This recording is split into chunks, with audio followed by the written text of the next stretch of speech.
Hello everybody, welcome to Sugandha tutors. I am your host and दोस्त सिद्धार्थ आनंद। आज हम बात करने वाले हैं एक ऐसी केस स्टडी के बारे में जिसके बारे में सबको पता है, लेकिन उसके पीछे स्टोरी क्या है किसी को नहीं पता। आज हम बात करने वाले हैं एक ब्रांड जिसके बारे में हर इंसान को आज भारत में पता है। हम बात करने वाले हैं बाबा रामदेव के जो ब्रांड है जिसका नाम है पतंजलि, उसके बारे में। एक समय था कि पतंजलि की वेव थी, जब हम बात करें 2014-15 की वेव चल रही थी। लोग बहुत खरीद रहे थे प्रोडक्ट्स और बहुत ज़्यादा तारीफ भी कर रहे थे। एक वेव आई थी। अगर हम बात करें साबुन की, अगर हम बात करें टूथपेस्ट की, अगर हम बात करें आयुर्वेदिक मेडिसिन की, ट्रीटमेंट्स की, एक वेव चली थी और वो बहुत पॉपुलर हो गई थी। बाबा रामदेव और उनके साथ जो आचार्य बालकृष्ण हैं, वो एक it was like a rage. Everybody knew about them, everybody was using the pranayams and the products and everything.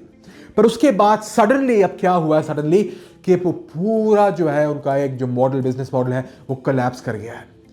आज पतंजलि इसलिए नहीं जाना चाहता कि वो बहुत हेल्दी प्रोडक्ट्स बनाता है सस्ते रेट पे। आज पतंजलि जाना चाहता है बिकॉज कोई खरीद ही नहीं रहा पतंजलि की प्रोडक्ट्स। फेल कर गया ब्रांड। आज हम बात करने वाले हैं कि क्या स्टोरी थी पतंजलि की और वो क्यों फेल हुए। पतंजलि इसलिए फेल हुआ क्योंकि वो इंडियन मार्केट को समझ ही नहीं पाया। क्योंकि मार्केटिंग का पहला रूल और आखिरी रूल यही होता है कि अपने ग्राहक को समझो, अपनी मार्केट को समझो, इसके बारे में होता है पूरा ये। लेकिन पतंजलि यही फेल कर गया। प्रोडक्ट तो बहुत बेहतर बनाए, आइडिया बहुत अच्छे थे, पर प्रॉब्लम ये थी कि वो टेकर्स नहीं थे आइडिया के। प्रॉब्लम ये थी कि वो जो दे रहे थे उसके कोई टेकर ही नहीं था, और जो उनका टारगेट मार्केट था उसकी क्लैरिटी नहीं थी। अगर हम बात करें, फॉर एग्जाम्पल, उन्होंने जीन्स निकाली। अब अगर हम जीन्स की बात करें, पतंजलि की जीन्स कौन खरीदेगा? पतंजलि का धोती कुर्ता आप ले सकते हो, जीन्स थोड़ी लोगे आप पतंजलि का? खुद ही बताइए आप मुझे। अब आपको जीन्स लेनी है तो आप 10 गुना खर्च करके आप लिवाइस की जीन्स खरीदोगे, पर आप पतंजलि की जीन्स नहीं खरीदोगे। कौन चाहता है कि पीछे लिखा हो पतंजलि का लोगो आपकी जीन्स में? तो ये आप मार्केट को समझे ही नहीं। पतंजलि फेल इसलिए हो गया क्योंकि उसने मार्केट को समझा ही नहीं। मार्केट सेलर के बारे में नहीं होती, मार्केट बायर के बारे में होती है। मार्केट होती है आपके कस्टमर के बारे में। मार्केट होती है कस्टमर की वांट्स और डिजायर्स के बारे में।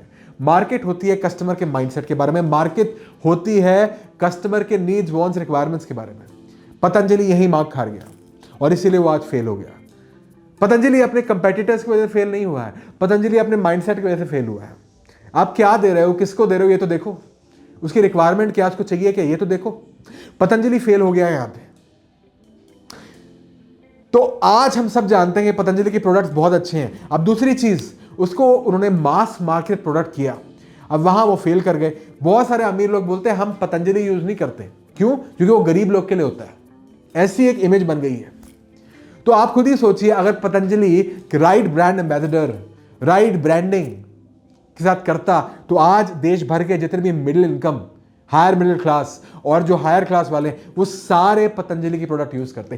पर उन्होंने ऐसा किया ही नहीं, मास मार्केट पे चले गए। आज तो ये बात ऐसी पहुंच गई है कि जो गरीब आदमी भी होता है वो ही बोलता है मैं पतंजलि का प्रोडक्ट नहीं, हालांकि वो यूज करता है, पर बोलेगा मैं नहीं यूज करता। क्यों? क्योंकि स्टेटस सिंबल नहीं है वो। अगर आप लक्स यूज करते हो, कोलगेट यूज करते हो, पेप्सी पीते हो, कोक पीते हो, ठीक है, स्टारबक्स पे जाते हो, वो एक स्टेटस सिंबल है। यही वो मार्क खा गया। तो पतंजलि क्यों फेल हुआ? पतंजलि इसलिए फेल, पहली चीज मार्केट को समझा ही नहीं। दूसरी चीज, गलत प्रोडक्ट टू गलत कस्टमर दे दिया। तीसरी चीज, requirements, wants, needs, desires customer की समझा ही नहीं। चौथी चीज क्या? ब्रांडिंग नहीं करी प्रॉपर्ली, टैगलाइन नहीं करी राइट, उन्होंने वो लिया ही नहीं कि उनका ब्रांड एम्बेसडर कौन होना चाहिए।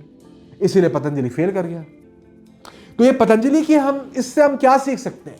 इससे हम ये सीख सकते हैं कि जब आपको कुछ बेचना हो या आपको जॉब में जाना हो, सामने वाले की बात समझिए ना, समझने की कोशिश करिए सामने वाले को चाहिए क्या, तभी तो उसको आप दे पाएंगे।